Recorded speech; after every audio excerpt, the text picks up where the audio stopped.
Hello friends, कैसे हैं आप सभी। तो आज बताऊंगी मैं कुर्ते से मेज़रमेंट लेके नाप के, ठीक है, और हम कुर्ते की कटिंग कैसे करें। तो पहले हम शोल्डर देख लेते हैं। ये देखिए, फिर गले की जो चौड़ाई है वो 6 इंच है। इस तरीके से भी आप अलग अलग नापेंगे तो आपको थोड़ा आइडिया मिल जाता है। तो चेस्ट साइज़ इनका नाप लेंगे, तो आपका जो भी साइज़ हो उस ठीक है, आप अपने अकॉर्डिंग रखना। तो इनका जो चेस्ट साइज़ है तो वो है 21 इंच,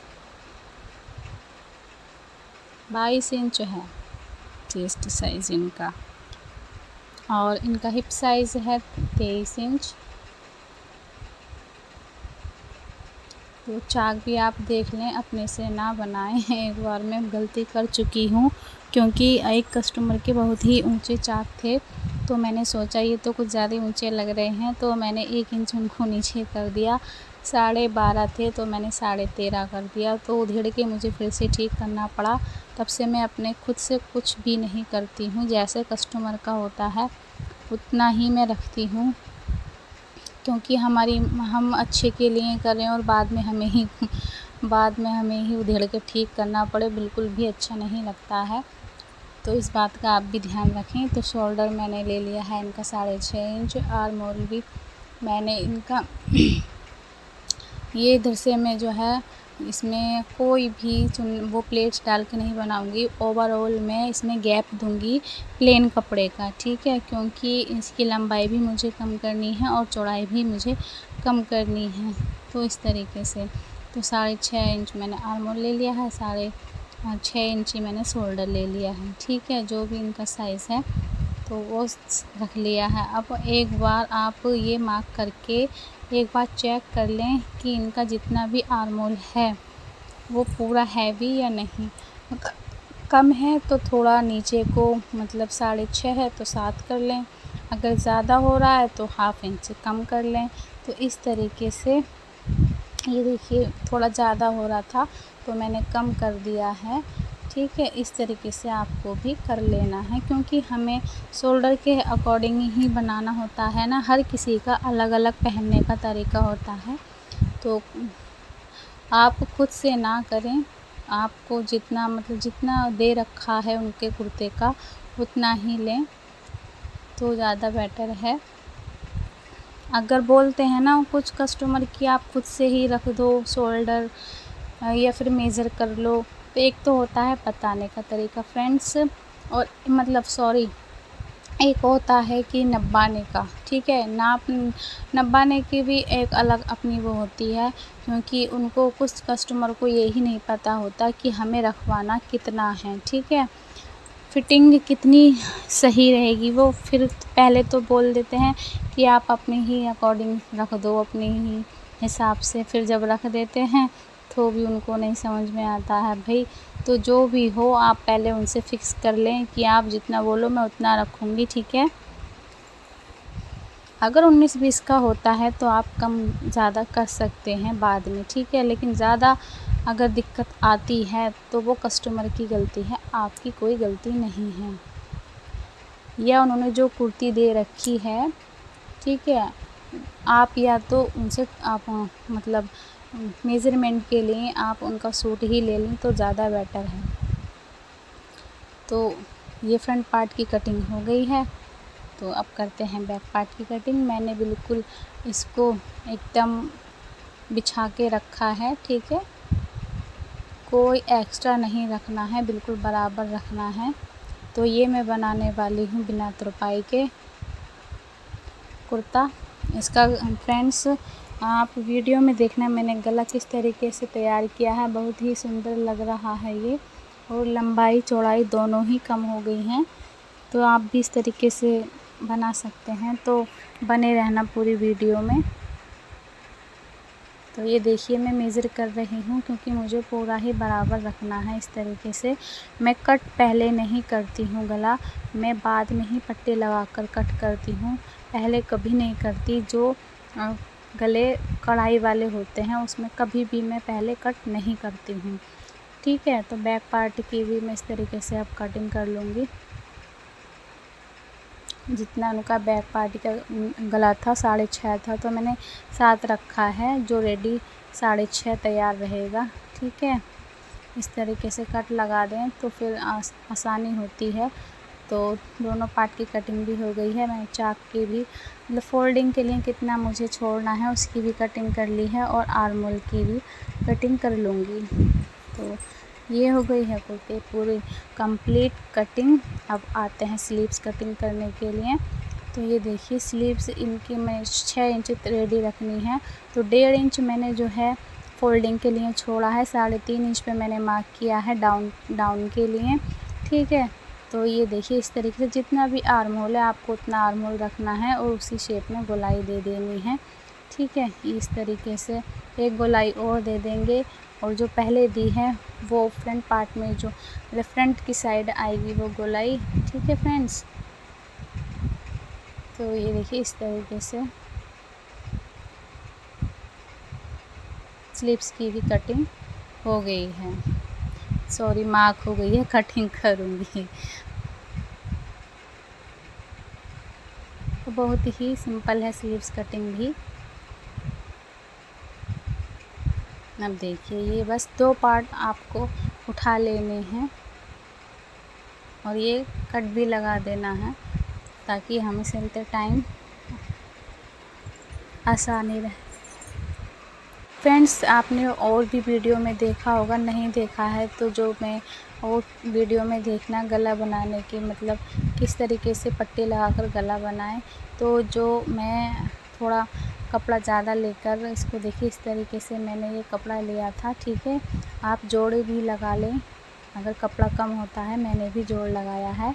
और 1.5 इंच का मार्जिन रखकर हमें एक्स्ट्रा मार्जिन को कट कर देना है और इसको फोल्ड कर लेना है। ठीक है, सिलाई हम बाद में लगाएंगे, पहले इसको फोल्ड कर लेंगे। तो इस तरीके से फोल्ड कर लेना है। हमें पट्टी जो पट्टी है ये इसको बिल्कुल भी खींचकर नहीं फोल्ड करना है, आराम से करना है। अब देखिएगा मैंने ये एक टॉप स्टिच लगाई है। ठीक है, पक्का भी हो जाता है और फिनिशिंग भी आती है। ये सिलाई लगाने से पहले कट ज़रूर लगा लें आप, तभी अच्छा बनेगा। तो ये देखिए ये है बैक पार्ट के लिए मैंने और पट्टी कट की है, तो क्योंकि ये मुझे बनाना है बिना तुरपाई वाला, तो मैं इस तरीके से ही लगाऊंगी इसमें। तो ये देखिए घुमाते हुए हल्के हाथ से, इसमें कोई जल्दीबाजी नहीं करनी है। आप ये देख सकते हो कि मैं जो हूँ किस तरीके से पट्टी कुर्ते को ही घुमा रही हूँ, अपने हाथ को भी हल्का घुमा रही हूँ। तो जब और पट्टी लगाएं तो हमें कट लगाने बहुत ही ज़रूरी होता है। तो इस तरीके से इस पे भी ये सिलाई लगा लेंगे हम। ठीक है,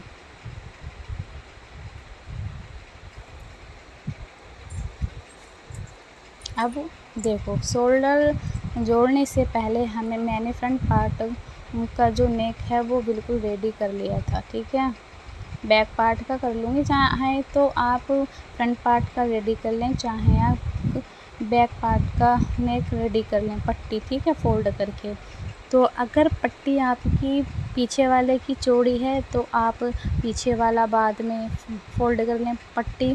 तो मेरे फ्रंट पार्ट की पट्टी चौड़ी थी तो मैं उसको बाद में फ़ोल्ड करूँगी। मैंने फ्रंट पार्ट पहले ही रेडी कर लिया। ठीक है, नेक।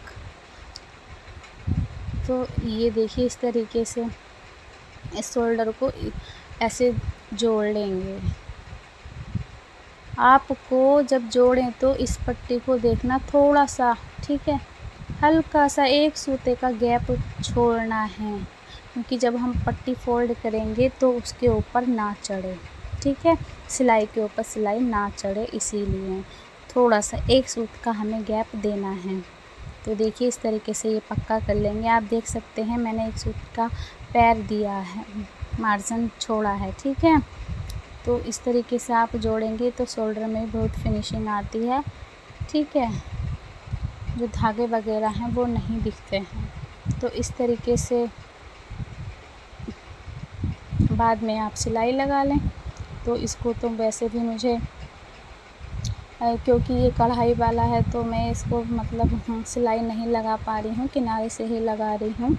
इसमें मैं तुरपाई कर दूँगी फ्रंट पार्ट में, और ये मैं सिलाई उधेड़ दूँगी क्योंकि मैं कढ़ाई की वजह से ढंग से इस पे सिलाई नहीं लगा पा रही हूँ, इस वजह से। तो ये देखिए बिल्कुल कितनी फिनिशिंग के साथ नेक रेडी हुआ है। ठीक है, तो स्लीव्स को भी फोल्ड कर लेंगे हम इस तरीके से।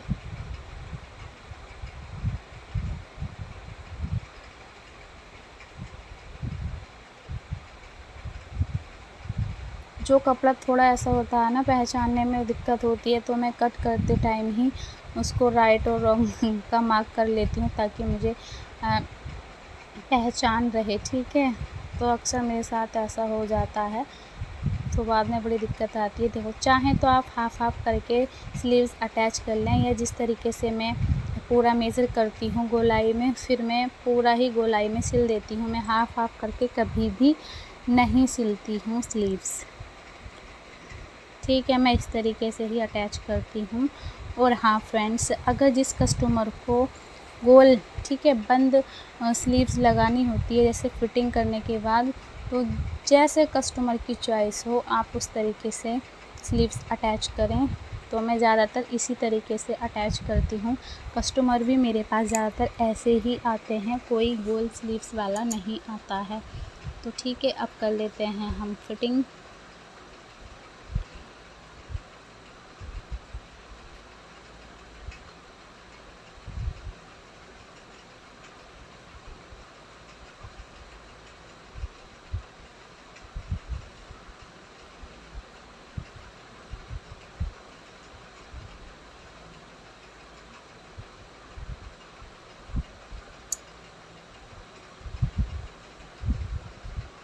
अब एक साइड लग गई है, दूसरी साइड भी इस तरीके से लगा लें।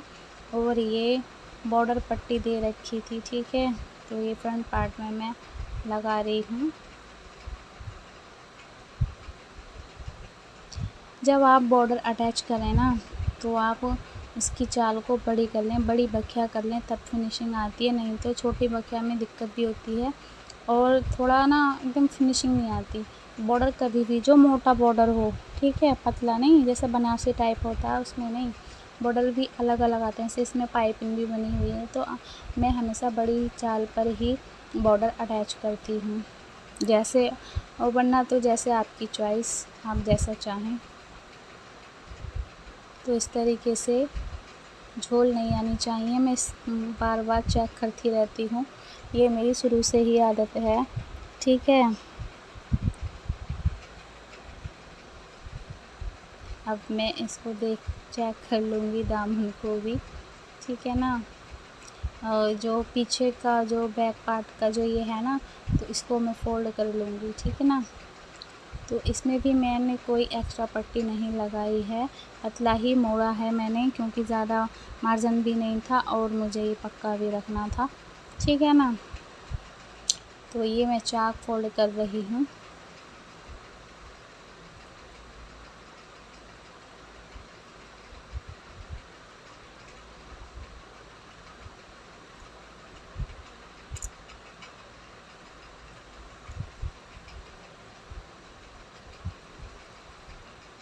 अगर आप बिना तुरपाई वाला बना रहे हैं तो इस बात का ध्यान रखें कि सिलाई बिल्कुल, जो मार्जिन हम ये दबा रहे हैं, सिलाई बिल्कुल बराबर ही लगाएं, तभी अच्छा लगता है, नहीं तो बिल्कुल भी अच्छा नहीं लगता, ठीक है ना। तो इस बात का ध्यान रखें। यहाँ पे थोड़ी दिक्कत हो रही थी क्योंकि बॉर्डर मोटा हो जाता है ना थोड़ा, तो इस वजह से तो ध्यान रखें आप इस बात का। फ्रेंड्स, आपको मेरी वीडियो कैसी लगती है कमेंट बॉक्स में कमेंट करना, लाइक एंड सब्सक्राइब करना। अगर मेरे चैनल पर आप नए हो तो बेल आइकन को प्रेस करना, जिससे आपको मेरी हर वीडियो मिल जाएंगी। वीडियो अगर यूज़फुल लगी हो तो प्लीज़ अपने फ्रेंड्स के साथ शेयर करना।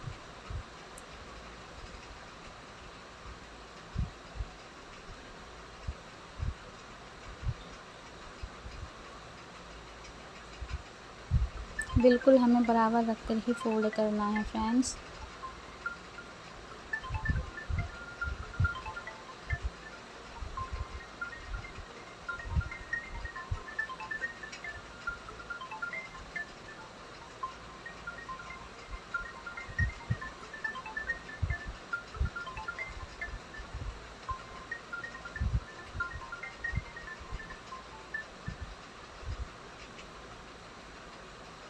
फ्रेंड्स पंखा थोड़ा आवाज़ ज़्यादा कर रहा है, तो इसकी आवाज़ पे बिल्कुल भी मत जाना।